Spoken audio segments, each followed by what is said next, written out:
the possible. Hi, everyone. If you were just on the blue or orange channels for the whole rest of today, then it's good to meet you. I am Sam Spain. I am a mentor of Team 3182. If you've been on this red channel for quite a bit, I've been presenting a few times today. So hi again. I hope that you guys will not get tired of the sound of my voice like I do when I talk all day. Awesome. So this is, I think, the last session of today. Any First University Day 2020 is wrapping up after this. I will, I've given all of my slides to the moderators over the course of today, so I will figure out how to get them to you, or they will. It'll be great. You can have all of these to be recordings. Yes, that's awesome. Cool. So this presentation is on team branding, or as I like to call it, it's about more than logos. Again, my name is Sam. I have been in FIRST for, this will be my 19th season. I don't know if that equates to 20 years or something crazy like that, but I remember I got kind of excited when I realized that I had been in FIRST for longer than the students who were in the FIRST teams. I've been a team member, I've been a mentor, I've been a volunteer, I've done all kinds of different events over the years. And then in my day job, I am a client success manager at a company that does websites for schools. One of the things I love to do, though, is design. I like to be a graphic designer. I've done magazines, I've done brochures, I've done t-shirts. This t-shirt is by a student, though, on our team. So not me, but I love talking about branding because it is often mixed up with just that. It's mixed up with graphic design. It's mixed up with marketing. It's part of all of that, but it's its own particular thing. And so when we talk about building a brand, we're talking about all of that and more. So we're going to do a quick presentation on what is branding and how can you build yours. Now that I've said what is branding, I actually want to start with what a brand is not. And it's not all of those things that I just mentioned. It's not just your logo. It's not just the fonts you use and the typography. It's not your team's robot. It's not a promise you make to your audiences. It's not an impression or the sum of impressions. It's more than that, but it's also something that you have only a little bit of control over. Because what a brand really is a result of all of those things coming together and letting your customer or the people who are interacting with your team have a feeling about your team, your product, your service, your team. It is your reputation. So it's really a sum of all the things that we just mentioned. It's the logos, the way everything looks, the way everyone acts, the things that you do as a team. It's all of that coming together. And then the end user, the person who's interacting with your team, whether it's a judge, a student who wants to be part of your team, or a mentor or a potential mentor, a sponsor, a potential sponsor, all of those people are creating this feeling for themselves. So your brand means something different to all of them. And what you want is to do everything in your power to influence a positive result, a positive feeling, and a positive reputation. And that is what we do when we talk about the action that is branding. So I'm going to go through this part really quickly, talk about a lot of other things, and then come back to this slide because I think it's important to step back and talk about branding in general, because you can bring this into other aspects of your lives, and then to take it back to your team and really spend time on your brand. Gracious professionalism is, of course, at the top of the list, but so are all these other actions like ways that you interact with other teams. Are you recognizable with your cool shirts and your team number on the back, really big? I hope it's big on the back of the shirt. If you have a reliable robot, I don't really mean a good robot or a winning robot, but if it's reliable, if you advertise that it will do a thing and it does the thing. If you say you will score 3 game pieces all at once and you do more than that, great. But if you do only 1 consistently and you said 3, not good. Having a reliable drive team. And not even just reliable, but a drive team and a team with a good attitude, no matter what happens in the competition. And then how you present yourself, your team, in and out of competition. So we'll talk about what a good brand does, and then we'll come back to all of those things that FRC teams can do. So good brand is focused. We're going to try to talk about good brand strategies. Just like with your robot, where you start with this concept of I'm going to do one thing on the field and I'm going to do it well, your team should use that to build your brand. I'm going to be a presence in my community. I'm going to be a helpful team. I think 2 slides from now, we'll get into be the team that. A good brand creates expectations. I love this quote from Aristotle because it's talking about how we can build habits and not just the one action to be excellent, but many actions over time, and it becomes a habit to act that way. That is excellence. It's about consistency, helping others remember us. So if your team doesn't currently have core values, it's a good exercise maybe this fall to sit down and develop those core values and stick with them and decide what will others expect from our team. When we go into competition, can they expect that we're going to be on time for our matches, that we're going to be good to work with, that we're going to be easy to talk through the strategy for the game. When we are in the pit and we're missing a particular item, we left it at our shop, who can we expect will be helpful to us at that moment? And then finally, a good brand sets you apart. So you can do this with your identity. The team that I find most helpful, that I find to be most positive, that I find to be most gracious professional. The team that I know I can go to if my robot is in a pile in my pit. I think that this can help other teams determine that you have a good brand and a positive image. But then we'll talk about other things that you do with your other audiences, the sponsors and the families and the judges. So build your brand story. This goes beyond just having a logo and just having a tagline. It's kind of like building your mission statement.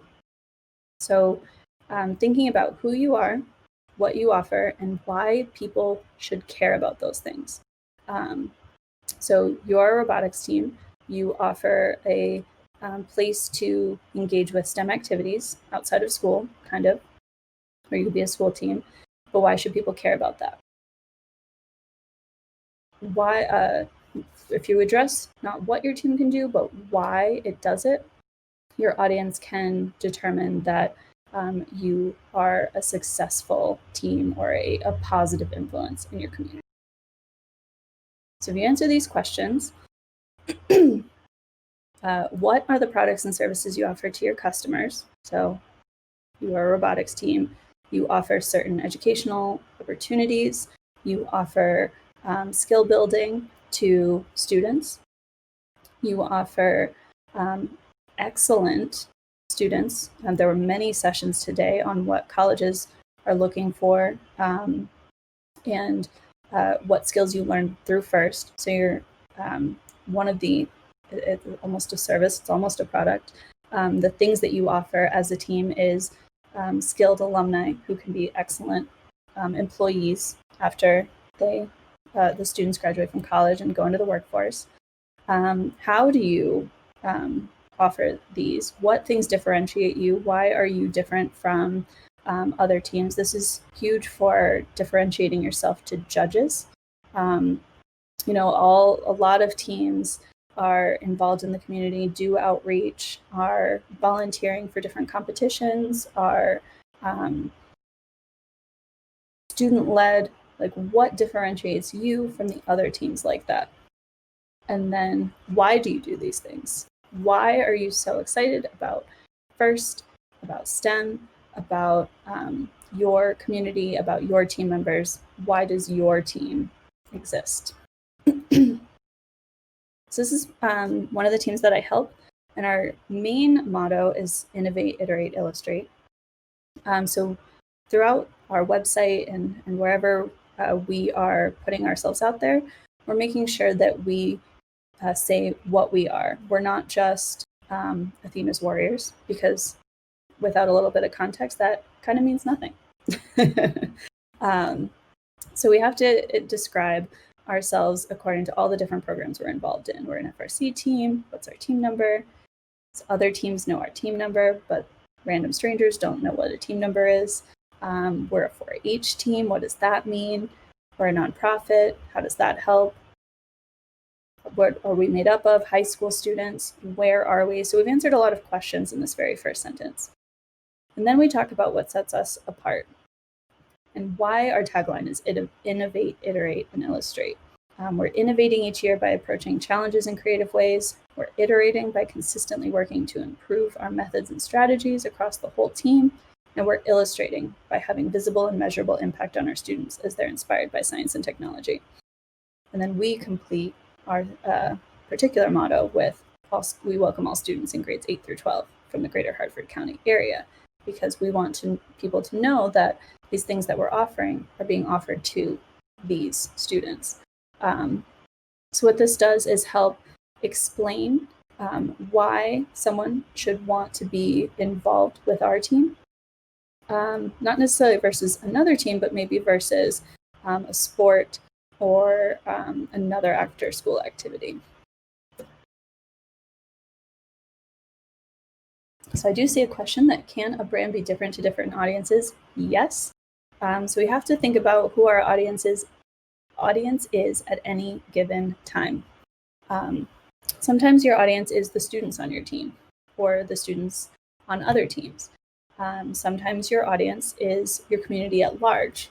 They don't necessarily know about your team as a competition team. They know about your team as someone involved, who volunteers, who gives back, who is going to be participating in the fairs and demonstrating the robot at community centers and different areas in the community. So sometimes your audience is your sponsors. At any given time, your brand personality shouldn't shift drastically, but you can have a different tone with different types of audiences. And it's important to kind of determine where is the baseline for your brand personality. When we were giving a presentation earlier today on social media, we were focused on how the different platforms have different audiences, different age groups, and how that determines how you're going to be chatting or posting different information to those different audiences. But as a team, you can kind of come together and decide where are you going to live on this spectrum. I do think that a lot of FIRST in general kind of lives on this half across the board. And then occasionally, when you're presenting to sponsors, you might want to go a little more professional. Some of our teams are older and more established. You do want to strike a balance between fun and serious. You definitely want to be super accessible to everyone. So using this this chart, you can determine like what is your brand voice? How are you going to talk about your team? How are you going to come across to all of your different audiences? And that could be in emails, on websites, that could be in presentations and demos, using this to help fit your brand and your story as you are telling it to those around you at that time. So here we want to be consistent and use more of a conversational voice. We talked about this again with the social media session, that it's very important to use we, not necessarily I, on social media, because you are a team, to say we are so excited, as opposed to Athena's Warriors is so excited. To really be personal in that conversation, to share behind the scenes content about what are we, what makes us a team, and to tell stories about our real experiences. All of that is going to help your audiences determine what your brand personality is and really connect with you. So I always joke I drink a lot of coffee, and there's a very big difference between a Dunkin' Donuts like brand and the Starbucks brand. And I can like both of them, but which one is just like, okay, the coffee is good, and which one is, I think that they're doing, great things in their community for the world. I think they care about people. Can you see which one I think has one type of brand versus the other?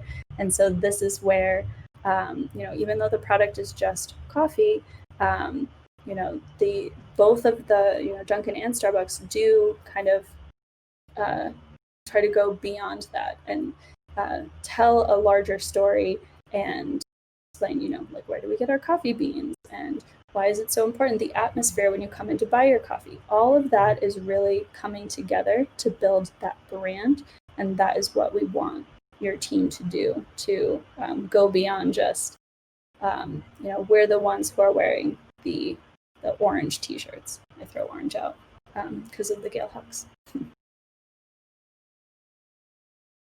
So when we're building our brand identity, this is the part that is related to logos and fonts and the way things look. This is a comic from XKCD, if anyone reads it.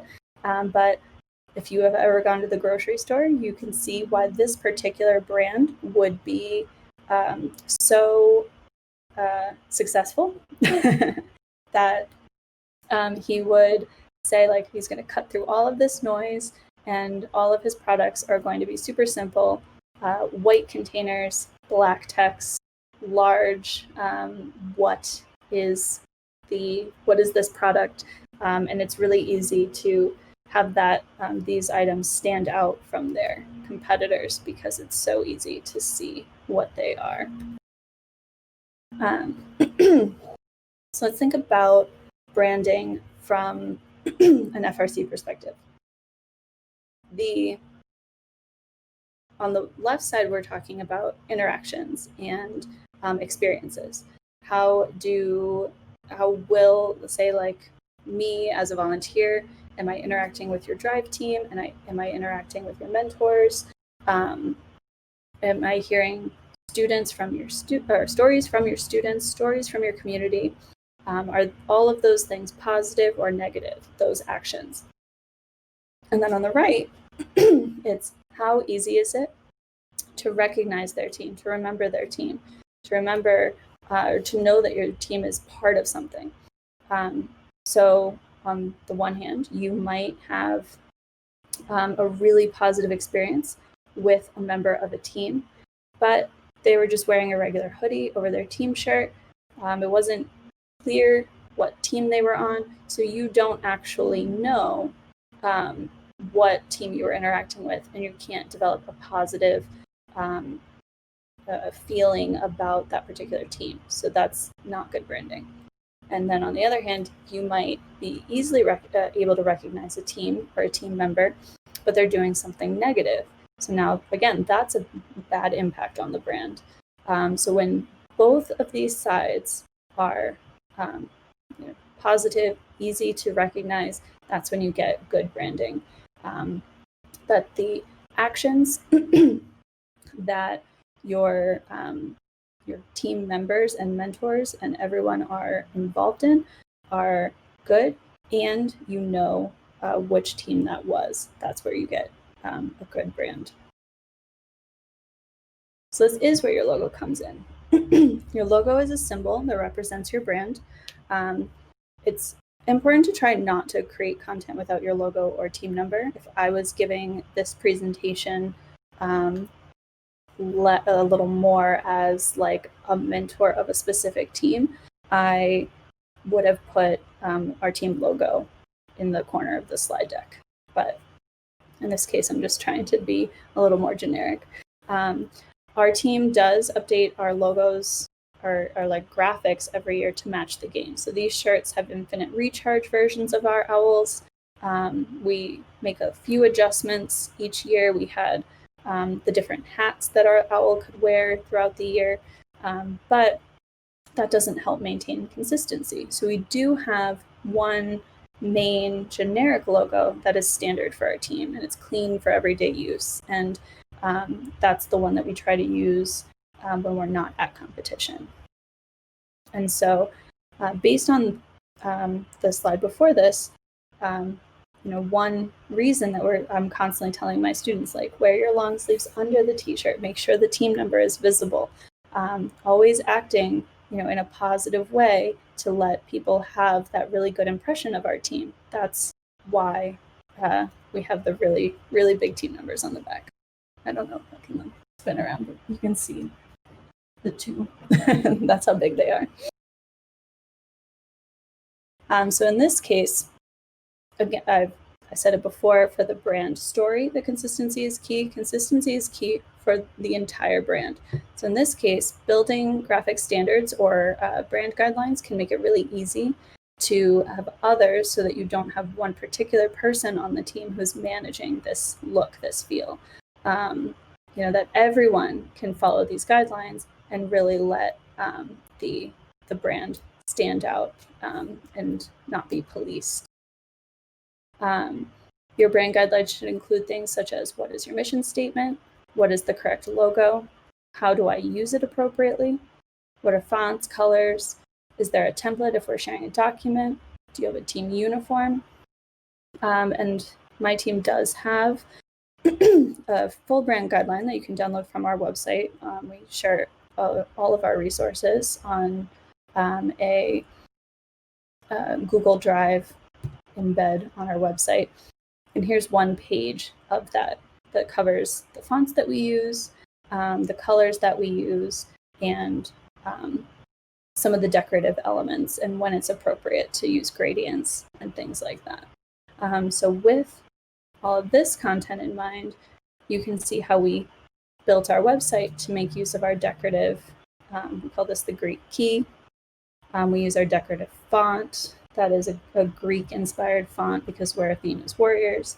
We're using our purples in our approved gradient. We've got our yellow. That's all here in our main colors being the purple, the gold, the black, and the white. And then when you walk into our shop, we work out of a makerspace in downtown Hartford that's open to the community. So we've built this large poster that's making use of all of those different graphic elements, so that if you see this poster and then you actually do happen to go visit one of the competitions that's nearby in Hartford, you would actually be able to recognize our team because you've already seen this graphic standard.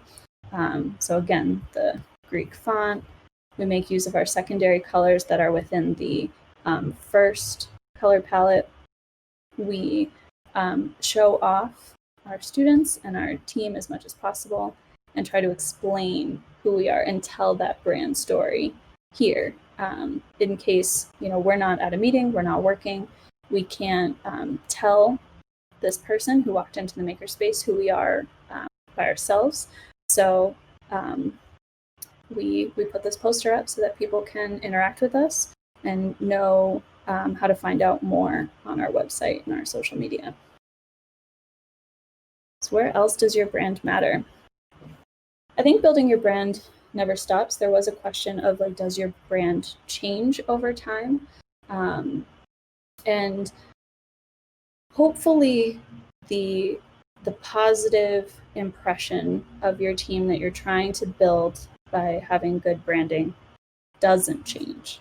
But if you are noticing that people think that your team is all about winning, or that your team is all about building the robot, late nights, there's no fun, I don't think of any of that when I think of FIRST, but just in case, if there is kind of this less great feeling around your team and you're trying to adjust that and have a more positive outlook, that is where you can take steps to build your brand in the direction that is more positive. And in that sense, I think you want to make sure that you go back to your history and why did the team get started? Why did what was it like 10 years ago, 5 years ago, 2 years ago when the team was brand new? Occasionally, some teams will change their whole graphic identity. They might have started a team that had no connection to their school mascot, and then over time they decide they would like to make that connection, go back to their roots. I think these are all okay reasons to have your brand change, but then in that case, it's something that you have to sit down as a team, discuss, and all come out of it going in the same direction. It's everything that you create, and by create, I mean a document you put out into the world, the website that you have, even the robot that you create. All of this, your pit design, everything is another opportunity to tell your story and have someone new interact with your team and your brand. So, anytime you wear the team shirt, when the students are talking about the team at school, when mentors are talking about the team at work, all of your presentations, all of your marketing avenues like the pit, the website, social media, all of these are really important avenues for branding. And say a student is wearing a team shirt and they do, pull a prank or get in trouble. Like, it does build that lasting impression. And so it does become very easy or very important to keep in mind that, your brand isn't something that you just decide one day and exists. It's the feeling that the others who are interacting with you have about your team, and you have to take care of your brand and really connect with it. Gracious professionalism is a huge part of this. We walk like Woody. We're acting like our grandmother is watching. We're trying to be the best version of ourselves. And so this all does really, I think gracious professionalism is a huge foundation of the FIRST brand, and therefore should be the foundation of all of our team brands. So, from this, that your audience is always feeling a certain way about your team and your brand. And people are watching even when you don't think they are. So it's important to not be turning it on, turning on this gracious professionalism for the sponsors, the judges, for the field. I think it's important to really instill in all new students and new mentors why the team exists and what is important to the team, and so that they live the brand every day instead of learning that it's like, oh, well, we make a mess in the shop, but we keep it clean in the pit because people are watching. We goof around inappropriately when people aren't watching, but we act differently when people are. Like, building that baseline of what your team is will be really important for developing your brand. And this year, because everything is different, it's a great time to build your brand digitally. So because you can't necessarily be interacting with sponsors in person, or doing too many demos this year or going to competitions, it's a great time to really focus on your website, your social media, your email newsletters, and to try to find ways to do online demonstrations and presentations. It's a weird world we're living in, but I even love that today is virtual because I get to participate even more than I normally would have. And so don't treat this year like it's a bad thing. I think you can take the time to focus on some of these avenues to build your brand in a virtual way. Okay, so this is the same slide we looked at the beginning. I hope you can see why all of these things are so important to building your brand as a team. We just talked about gracious professionalism and how important it is as a baseline and foundation of your team.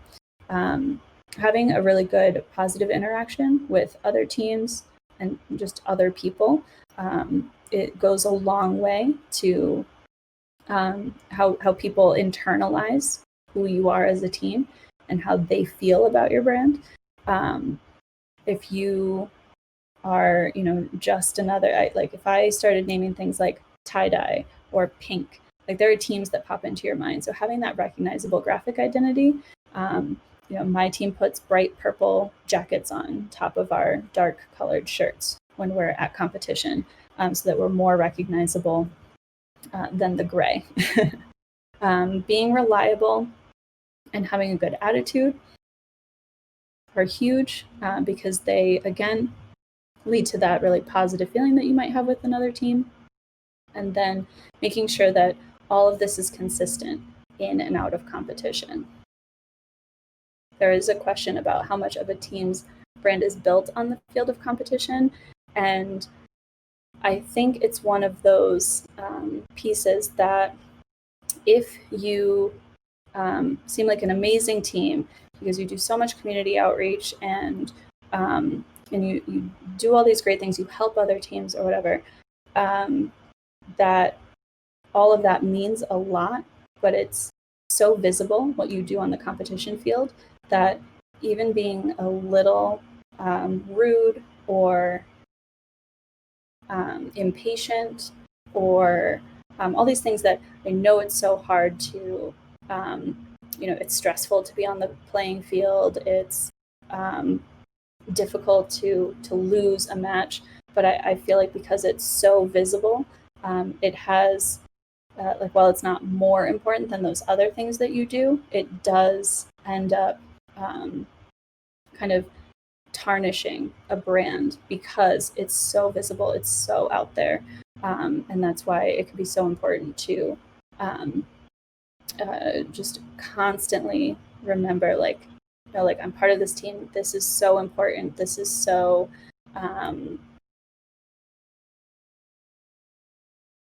it's going to have a lasting impact on your life, and that you can just kind of breathe through it. Can go a long way. But yeah, I do think that you don't necessarily build your brand on the competition field, but when you do things that hurt your brand there, it can become, it can have a more lasting impact. And it's so sad.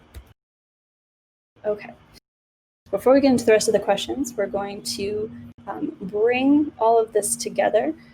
So we're going to try as teams to be helpful, be perceived as a team that's a great alliance partner, so that you can create value for for the alliance at the time, but for yourself when people are excited to be like, yes, I'm playing with that team. That's great. Be committed. Let your brand permeate your entire team in every interaction that you have. So when you're going into the start of your meetings this year, and you are trying to be like, okay, well, I'm going to have a CAD presentation, I'm going to have an electrical presentation, and I'm going to talk about chairmans, I'm going to talk about all these great things. You should have one presentation where you teach your students what FIRST means, what gracious professionalism means, and what the history of your team is, and how that influences how you are as a team. With that, be authentic, take the essence of your team, your history, where you are in New England or in the world, and run with that. Let that become part of your brand. And that can be so powerful because it means something. It's not just something that we made up. Okay. How do I figure out what my brand is now? Oh, I would need to hear more about who you are. You can start to ask teams around you or your students or your mentors, what do you think of when you think of our team? And see if you can find some consistent wording that pops up. I think we are a super creative team, or I think we are a really, strong competitor, or I think that our team is so good at learning new things. All of that can help you determine kind of how are people feeling about the team right now, and then use that to develop your brand story. How much of the brand is in the hands of the students or the mentors who may be there after the students graduate? I think,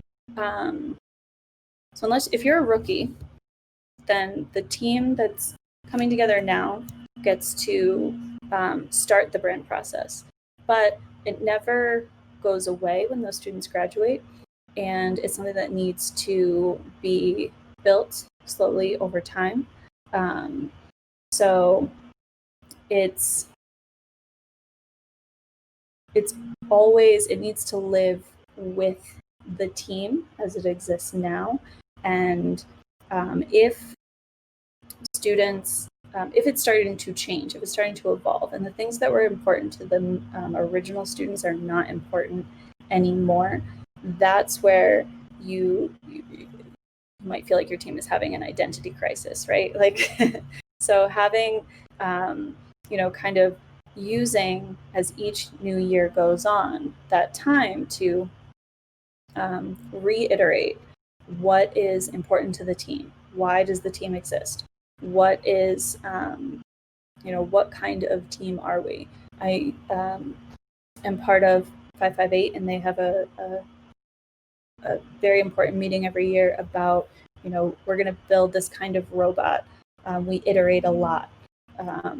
They have in the past built one robot for one competition and then followed all the rules and gotten a second robot for the second competition because of the iterative process and the care and focus they put into that build process.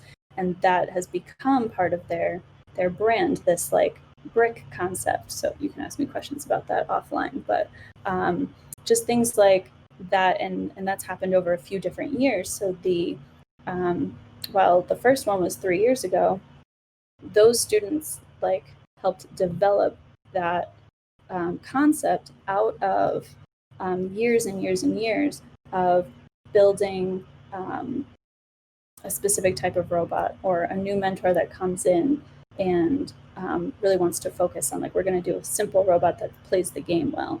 And so yes, I think that the brand can evolve, and that if you're ever feeling ooh, I don't know what it is now, you can take a step back and be well, where are we? Where did we come from? And really nail that down. A first team brand that knocks it out of the park.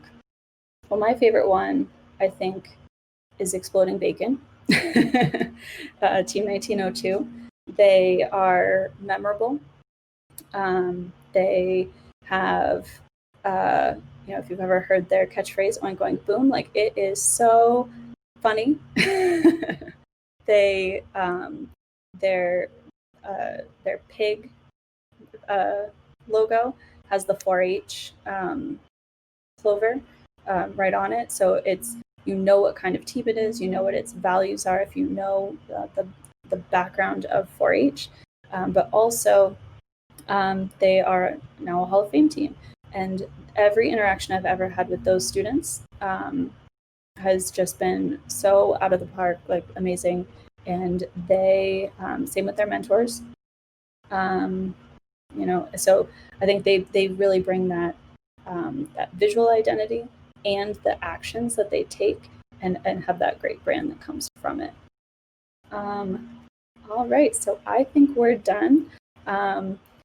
If you want to look at my team's brand, or if you want to ask me questions, 3182 has their brand identity and branding guidelines on their website. So does 558. So I think they're two really good examples of just like building these guidelines and trying to follow them. But as a brand is always a work in progress, and it's not really about how I feel about our brand, it's about how you guys feel about the brand and our teams. I think it's up to you what you think. Awesome. All right. Well, thank you guys. I hope that you have a wonderful rest of your Saturday. And I will leave it to the stream. Bye.